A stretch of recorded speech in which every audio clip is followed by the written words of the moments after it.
Oh, you're still single? Pathetic for someone your age. I encountered my ex-husband in a fancy Chinese restaurant. His words were as sarcastic as ever, stirring irritation in me. Amidst our conversation, my sister, whom he had eloped with, appeared. Facing my ex-husband's declaration of their upcoming marriage, I couldn't help but mock him. What? You didn't tell her? I was about to drop a bombshell on my jubilant ex-husband. My name is Marie. I'm a 39-year-old housewife. I married Ken, who works in the transport industry, about 2 years ago. We met at the company where I was an office clerk. His bright and energetic demeanor left a good impression on me, and I made the first move. His friendly nature and masculine charm were what drew me to him. It was love at first sight. He reciprocated my feelings, and we married within 6 months. During our courtship, I thought he was kind and personable, but after marriage, he changed completely. It became routine for him to yell at me. At times, his behavior was dehumanizing. I never imagined married life would be this painful and difficult. Every day was gloomy, and I even started to fear my husband. Ken was a short-distance delivery driver, not a long-haul trucker. If he had been on long trips, I might have had some respite, but his job involved delivering numerous packages to various locations daily. He'd usually be home by evening. Early in our marriage, I expressed a desire to work. I want to contribute to our finances. Working together would mean more savings, and it'll help if we have children. At that moment, he slammed his drink down on the table and began berating me. Are you saying my income isn't enough? I never meant that. His drunken rage was terrifying. As he looked ready to throw the glass at me, I hastily tried to appease him. No, that's not it. I just don't want to be a burden to you. So you think you're better than me, huh? Who do you think provides this lifestyle? Your earnings wouldn't even matter, so don't act all high and mighty. It became clear after marriage that he was paranoid and emotionally unstable, something I hadn't seen while we were dating. The thought of spending my life with him filled me with immense anxiety. Then, an event stoked these fears even more. I'm so happy Marie married my son. I worried he'd never bring home a girlfriend, let alone get married. This happened at a Christmas gathering at my parents-in-law's house. My parents-in-law were really kind people, and they also cared for me very much. When we got married, they were as happy as if we had given birth to our own child. They were genuinely kind people, especially my mother-in-law Jessica and father-in-law Daniel. They cared for me dearly. The only solace in my stifling marriage was meals with my in-laws, but even in front of them, my husband began to make a spectacle of me. It all started at that family gathering. Aren't I lucky to have such a beautiful wife? Look at mine. She's gotten so out of shape. A relative joked about his wife, who playfully retorted while pinching his belly, lightening the mood. Then my husband chimed in. What are you talking about? Marie's figure is so bad, she barely looks like a woman. Your wife is way more elegant and attractive. His unexpected and revealing remarks left me speechless. Though the male relatives told him to stop, everyone else was laughing as if it were a great joke. The only one who seemed to sense something was wrong was my father-in-law. Marie, go to the kitchen. Help Jessica with the dinner preparations there. Daniel said to me, visibly shaken. This gave me a chance to escape the scene, and I hurried to the kitchen with Jessica. Overwhelmed with grief, I broke into tears. Jessica consoled me like a mother. Daniel, on the other hand, scolded everyone for laughing and drinking, persuading them to apologize to me. Everyone apologized except for my drunken husband, who was defiant. A husband apologizing to his wife? That's why Dad is always mocked by Mom. Can't you maintain some dignity? This inexplicably led to a father-son argument. The gathering ended early, and from that day, the relationship between Daniel and my husband deteriorated. My visits to my husband's family home became almost non-existent. From then on, my life was a living hell. Deprived of my only joy, I lost all hope and grew weaker day by day. I couldn't find the energy to do household chores, and my husband would scream at me whenever he remembered that day. "You must have said something to Dad and them. You made me a laughingstock in front of everyone. How are you going to make this right?" His threatening demeanor left me in constant fear. I was emotionally exhausted. Living on the 10th floor of a condominium, I sometimes wondered if jumping off would end my misery. When one is mentally drained, rational thinking becomes impossible. And that was exactly my state. I wished he would just kill me. That's when I thought about that. It was then that my sister visited. "You haven't been in touch lately, so I got worried, Marie. You look terrible," said my sister Michelle, who is 3 years older than me and works nights. A popular figure in her job, Michelle appears much younger than her age and was a top earner at her previous workplace. It was unusual for her to visit unannounced, so I asked her why. She was in the area to check on her new shop's construction and decided to stop by on her way back. "Trouble with your husband?" Michelle and I have always been close. She was overjoyed at my wedding, crying with happiness. I just want to disappear. "What happened?" Seeing my sister, tears welled up in my eyes as I shared my suffering. The daily harassment from my husband, living in a tortuous prison, thinking about ending it all. Hearing all this, Michelle was furious and wanted to confront my husband immediately. But the thought of what would happen to me if she did was terrifying. I begged her through tears not to do it. Seeing my state, Michelle calmed down and started pondering a solution. After a moment of silence, an idea seemed to strike her. She whispered something in my ear with a bright expression. Shocked, I asked her if she was serious. "Can you really do that?" "Who do you think I am?" She was brimming with confidence.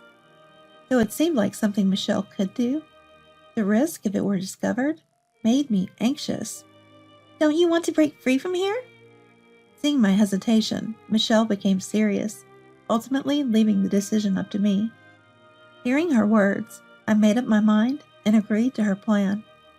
I decided to go along with my sister's plan. From that day, she started visiting daily. "People who harass others usually want to look good in public. If I'm here, he can't do anything strange to you." And so, for several months until her shop was ready, my sister stopped by every day. At first, my husband seemed uneasy, but he gradually warmed up to her as they drank together daily. My sister would get him drunk and stay until he fell asleep. "Since you're always here for a fun drink, why not stay over once in a while?" my now fond husband suggested. When she tried to leave, he'd act childishly, refusing to let her go, a side of him I'd never seen. But she always declined. "I'll come again tomorrow," she'd say with a graceful face. For my husband, these moments with my sister were like a dream. He was completely charmed by her, paying no attention to me anymore. Then, when my sister's shop was about to reopen, a crisis occurred. "I'm divorcing you," my husband suddenly declared. Naturally, I was shocked and demanded an explanation. "Why divorce all of a sudden?" "I've found someone I care about more than you. I'll be happy with her. This is the end for us. Leave the house." His selfish reasons were unacceptable to me, and I refused to agree to the divorce. But he was prepared for that, coldly stating he'd involve a lawyer. Later, during a discussion with a lawyer present, he continued his unbelievable tirade. "Is money all you want? How much do you need? Just name your price and let's end this." He was clear about his lack of love for me, willing to pay to get rid of our marriage, his words dripping with annoyance. The lawyer, seemingly uncomfortable, showed me documents about standard settlements, looking at me with concern. "So you have no love left for me. I guess your heart is with..." Realizing who he had in mind, I hung my head. Understanding resistance was futile, and accepting the divorce terms. Fine, I'll ask for $30,000. It was a sum usually not granted without infidelity. But he didn't hesitate, likely thinking he could easily earn it back. He rejoiced at the thought of an uncomplicated divorce. Unaware of the true situation, I watched him with a meaningful, cunning smile. The divorce proceedings moved forward without him ever realizing my true feelings. However, my agreement to the divorce was strongly opposed by his parents. When I went to inform them, they scolded him and defended me. What are you thinking? That's right. Marie has been so devoted to our family, and now you want a divorce? To leave for someone you like is utterly childish. Jessica tearfully tried to convince him, while Daniel, red-faced and agitated, reprimanded him. But to him, their words seemed only a nuisance. He picked his ear and frowned in annoyance. What does it matter if Marie agrees to it? That's only because you pushed her into it with a lawyer. It was clear they didn't want the divorce. They truly cared for me like their own child, and the thought of us parting saddened them. Their pleas echoed my guilt for betraying them. I loved them too, and wished I could have remained their daughter. If my husband hadn't turned out this way, perhaps I could have had a happy life with them. Regret was all I felt, and tears involuntarily spilled from my eyes. Really, they're so annoying.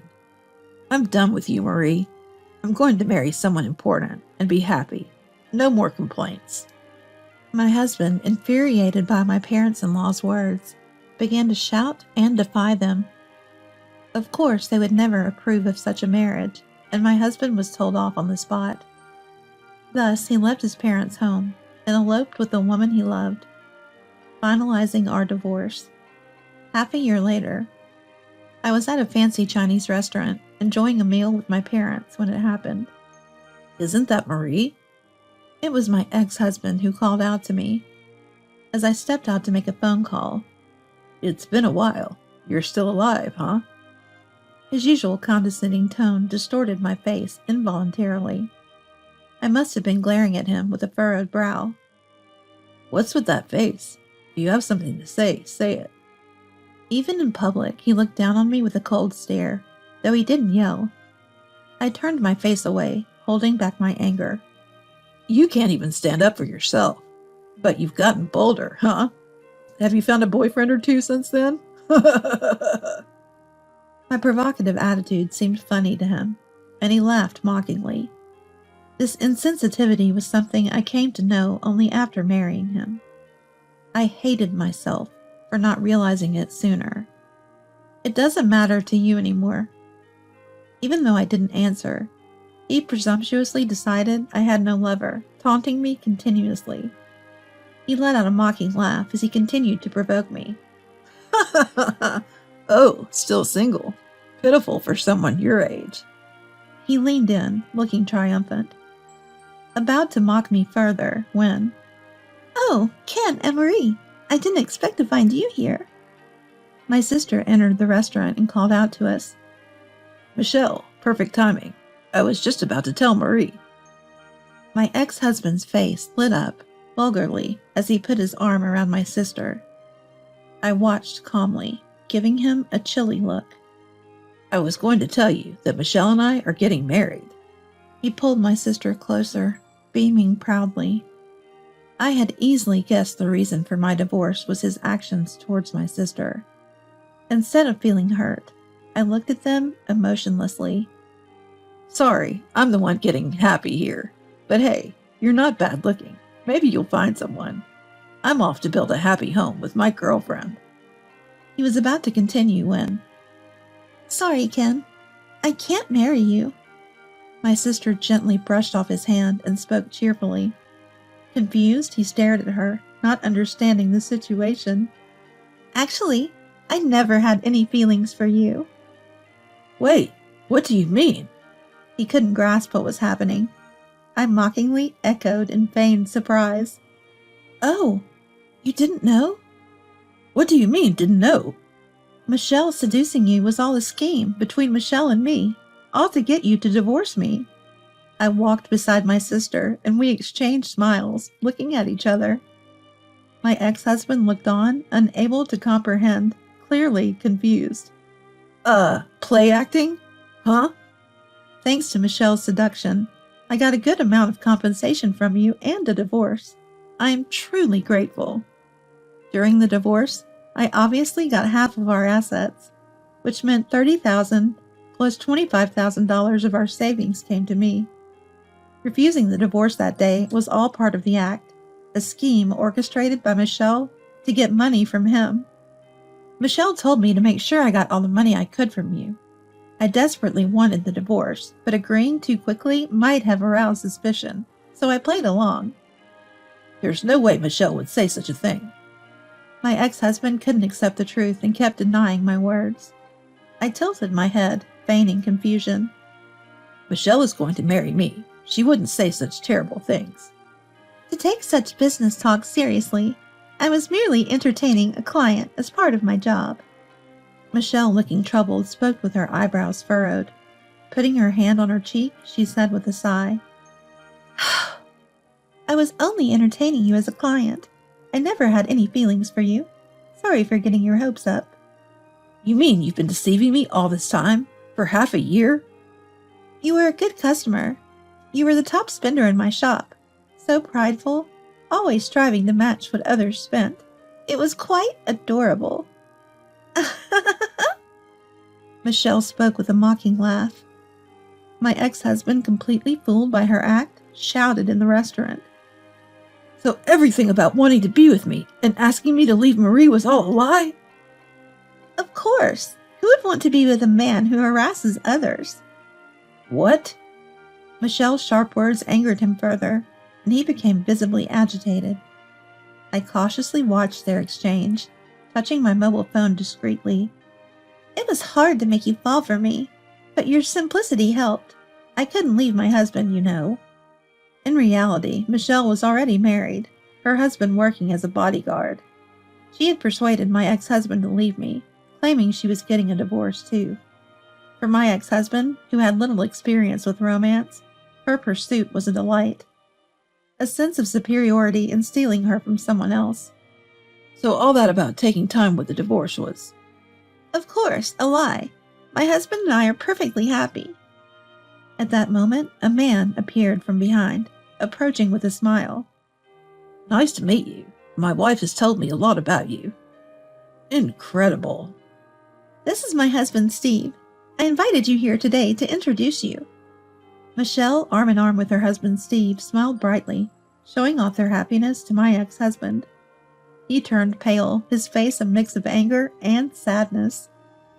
It's a shame you wasted half a year, disowned by your family, and now with nowhere to go? Really pitiful. As I whispered these words, my ex-husband, overwhelmed, reached out to grab my collar in frustration. But Steve skillfully stopped him, treating him like a child. What do you know about my feelings? This year I spent pursuing her. Do you understand that? I don't want to understand. You dare to talk high and mighty after playing with people's lives? Do you know how much pain you caused me? I raised my voice, letting my tears and pent-up emotions flow. Confronting him with all my suppressed feelings. Being ridiculed in front of relatives. Your attitude towards Jessica and the others. I will never forgive all the things you did during our marriage. You deserve to see hell. Turning around, I called out for someone to come. Then my ex-husband's parents, my parents, and even his relatives appeared from the room behind. Let's show them your true self and how pitiful you really are. While he looked puzzled, I played the voice recorder I got from my sister, playing his cringeworthy sweet talk to her. Are you really going to leave Marie? Of course. I don't need someone who's only good for housework. I prefer someone with an adult and attractive figure, like you, Michelle. His voice dripping with smugness as he hit on my sister was cringe-inducing. Despite the discomfort, I continued playing the recording, exposing my ex-husband in front of our relatives. But you liked Marie, didn't you? No way. A woman who's only good as a housemaid? I never really liked her. I married her just to boost my own status. No real feelings involved. The relatives showed their disgust at my husband's words. He began to rage, demanding to stop the recording. But Steve, strong and determined, held him back, even as he shouted in protest. She was always obedient to me, just a little threat, and she'd comply, more of a servant than a wife. I have no attachment or regrets about her. Hearing this evidence of his harassment, my in-laws distorted their faces in anger, and everyone unanimously condemned him. He was completely alienated, criticized by everyone. You're a disgrace to our family. How could you say such things about your own wife? It's shameful for a man to act like this. I'm embarrassed he's part of our family. While everyone looked at him with disdain, I spoke to him in a cold tone. You have no one on your side anymore. Understand this and never come near our family again. I never want to see your face again. I triumphantly stopped the voice recorder and asked Steve to escort my ex-husband out. He struggled to respond, but it was futile, and he was thrown out of the restaurant. Even after the doors were locked, he caused a scene outside until the police were called and took him away. My sister and I high-fived, sharing joy in our successful revenge. We ordered food for a celebratory party, and everyone comforted me for my struggles and suffering. It was good to book the whole restaurant. I'm glad everyone could enjoy themselves without worry, my sister remarked, having arranged the venue. I expressed my gratitude to my sister for everything, enjoying a meal together for the first time in a while. This marked my successful revenge on my ex-husband. After that, he reportedly stalked my sister, resulting in police involvement and a painful lesson from Steve. He never dared to show up again after being intimidated by Steve. 13 years have passed since then, and I now handle the accounting for my sister's shop. I still keep in touch with my in-laws, occasionally going out for meals with them. I am forever grateful to my sister for saving me from my hell. As I work hard alongside her, I vowed to repay this immense debt of gratitude someday.